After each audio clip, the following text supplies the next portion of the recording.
All right, Deadpool spoiler talk. You guys have seen the movie Deadpool by now, right? If you haven't, why? Oh, you're planning to? All right, cool. That's right. If my time on YouTube has taught me anything, the one thing people love more than me talking about a movie is me talking about the spoilers in the movie. It's actually not true. Yeah, let's talk about some Deadpool spoilers. And that is a fair spoiler warning for Deadpool. If you have not seen Deadpool, I'm gonna talk about some spoilers here. I have a spoiler-free review. You should go check that out, then come back here after you see the movie. And this is really funny. Of the superhero movies that I have reviewed, this is the least spoilerish one. Pretty cut and dry, very straightforward. It's a simple plot. Guy's a mercenary, guy falls in love, guy gets cancer, guy has a procedure done on him, cures the cancer, turns him into a superhero who wants to kill the dick who did it. Actually, he wants the dick to cure his face because his face gets really messed up in the procedure. And it's pretty much the gist of it. But this movie knew what it was and played it up. I wish half the movies out there were half as self-aware as this movie. Starting it out, the opening credits were great. They were fantastic. It let me know exactly what kind of movie this was gonna be, which was a great Deadpool movie. The opening credits are like starring some douchebag, directed by some talentless hack, starring a CGI character. It's just no one actually had their names in the opening credits. It was all just parody. And the action was raw. It was really funny. My cousin was like, hey, would Sarah enjoy the movie? Sarah is her little sister who's in elementary school. I was like,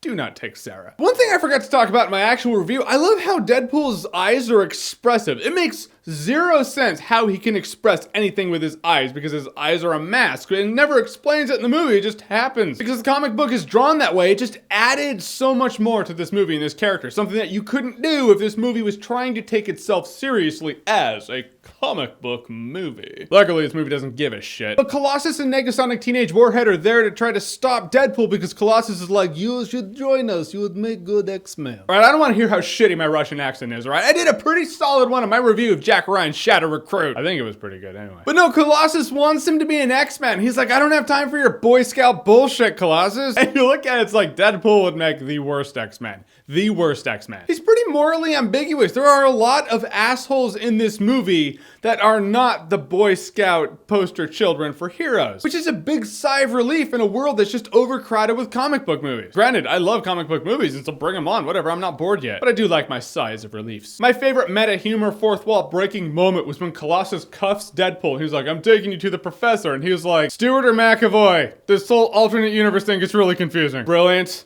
wonderful, awesome, genius. That is fantastic. I loved that line. And he's cuffed and he's like, you guys ever see 127 Hours? And whips out a knife and you're like, oh shit. He's like, spoiler alert. Starts cutting his arm away. And one of the things I loved is Deadpool starting, it's not like he was an upstanding guy and he was an alright dude and then he got the Deadpool outfit and then he became some shit-talking Deadpool. No, really, when he's in the costume, he's the same guy he was before he even had the cancer. He was a dick then and he's just kind of a prick now. But the thing about it is perfect Deadpool. Ryan Reynolds was so the perfect Deadpool. I mean, in comic book movies, there's usually not someone who so completely makes the character his. It's happened a few times. Hugh Jackman as Wolverine, I would call that one. Heath Ledger's Joker, Robert Downey Jr. as Iron Man, and Ryan Reynolds as Deadpool. I hope it's completely career-changing for him for the better, and I hope the existence of this movie, I hope this movie gets so much money that studios have to reevaluate, like, oh, the whole PG-13 thing. It's like, wait a minute. You mean we can make an R-rated comic book rated R and it's okay? It'll still make money? Yeah. What we've been saying. And as shit-talky as Deadpool was, like when he's getting tortured and he's in that little hyperbaric chamber that's suffocating him because Dario Naharis is doing it to him, and it was one of those things where when he got his face messed up, he's like, you're sadistic, fuck! And you're like, oh, there's no joke coming, he's just pissed. Yeah, because his life's kind of being destroyed right now, and you get it. But movies have to do that. It's like, oh yeah, jokey aside, now it's time to get real. It's one of the compliments of this movie. It knew every line to ride. It knew when to be kind of serious, it knew when to be jokey, it knew when to be meta, it knew how to be Deadpool. Gonna admit, I was remarkably attracted to Negasonic Teenage Warhead. I'm gonna be honest with you. Yeah, I know, Inara from Firefly was in this movie, and I walked out going, Negasonic Teenage Warhead.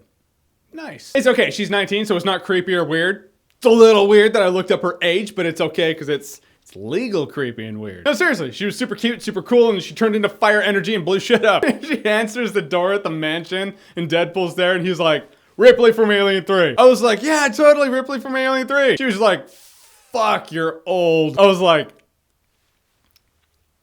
am I?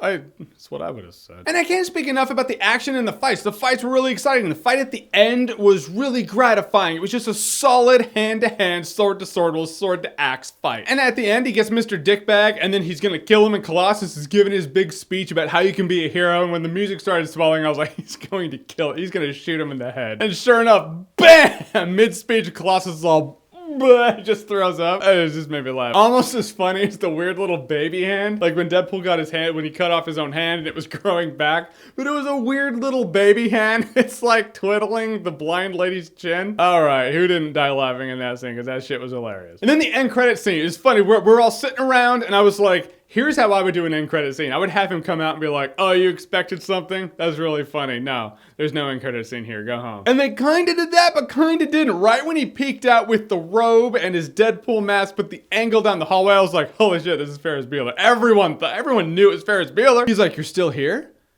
It's over. Go home. Oh, and by the way, in the sequel, we're totally getting cable. So just so you know, I'm glad they're getting cable because I'm taking them at their word. I believe they're actually getting cable for the sequel. And after something like that, if they don't have cable, people are just gonna be pissed. So yeah, they're totally gonna get cable. And yeah, this movie's totally gonna get a sequel because it deserves it. With the sequel, I'm looking forward to more X-Men. I mean, things we see in X-Men Apocalypse could play into Deadpool, kind of, maybe. He even addressed, he's like, it's really funny with such a huge mansion, there's only 2 people. It's almost like the studio couldn't afford more X-Men. But God willing, this movie's successful. Yeah, we're going to see a lot more of what we loved in this movie. This movie had what it could have with the budget it could have it with. Something like that. It's like this, guys. I love Deadpool. The more you watch Deadpool, the more you will love it. It is a perfect movie for the movie they set out to make. I really hope you guys see this movie. I hope it's the success it deserves to be, so studios see like, oh, wow, okay. We can make movies like that, and they don't have to be PG-13 fluff if they're supposed to be rated R. It's a great statement for comic book movies, and I hope it does its job well, and I think it will. All right, guys, so again, Deadpool, have you seen it? What is your favorite part of the movie? Whatever it is, comment below, let me know. And as always, if you like what you've seen here and you want to see more, click right here to see more.